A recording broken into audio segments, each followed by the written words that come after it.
time, the petty, vicious, misogynistic tribal war god of Abraham evolved into not just another god, but the God, capital T, capital G.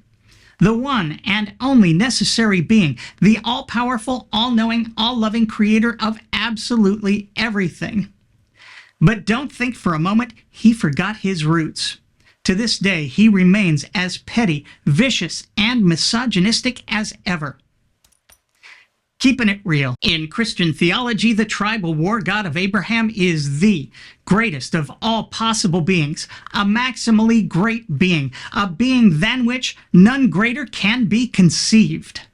As professional philosophers of the day would say, God is totally awesome. He rocks. This maximal greatness would necessarily include God's intelligence, an intelligence far beyond our ability to understand or comprehend.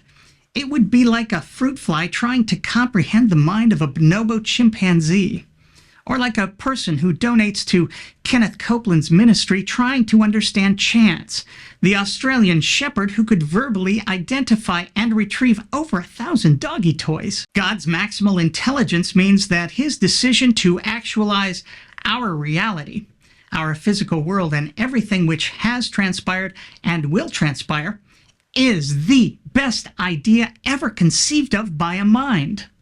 That covers all of his dealings with his creation, which for believers would include everything in his holy word. So if you're a believer, you have to believe that bringing God's intended species, humans, into being only after 13.8 billion years, using the brutal and merciless process of natural selection, where sentient creatures have been needlessly suffering and dying for hundreds of years, was, well, the best possible way to create us, rather than simply poofing us into existence in a perfect world devoid of suffering until we, humans, mess things up, as the first chapters of Genesis propose. In terms of creating what God wanted, this was the best idea ever. The idea than which none greater can be conceived. If you're the kind of Christian who believes that everything was created, just as Genesis tells us, certainly a more benevolent way than the way things actually happened, then you have to believe that creating our universe in a way which makes it appear much older than it is, leaving all kinds of room for doubt, is the best idea ever. The idea than which none greater can be conceived. Remember, we're dealing with a super intelligence beyond our own comprehension. So when Jesus came upon some disturbed, violent men, instead of explaining to the people of his time the nature and existence of mental illness, he cast demons out of these men and into a herd of pigs, who then rushed down a steep bank and into the sea where they drowned. And that in those circumstances at that time was the best idea ever.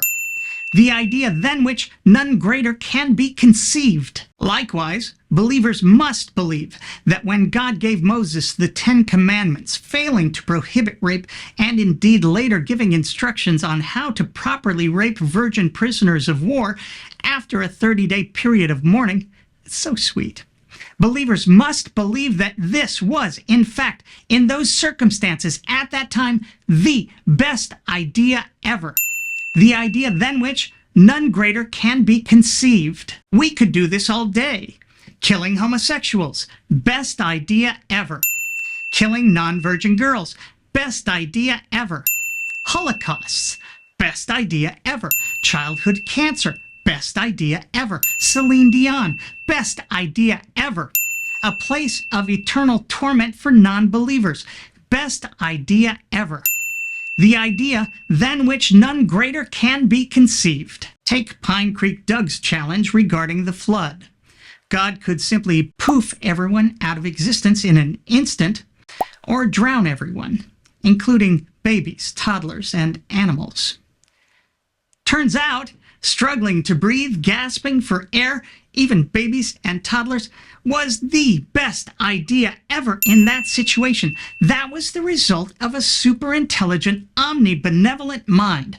Who knew? For believers in the tribal war god of Abraham, this is what you must believe. A maximally great being is maximally intelligent.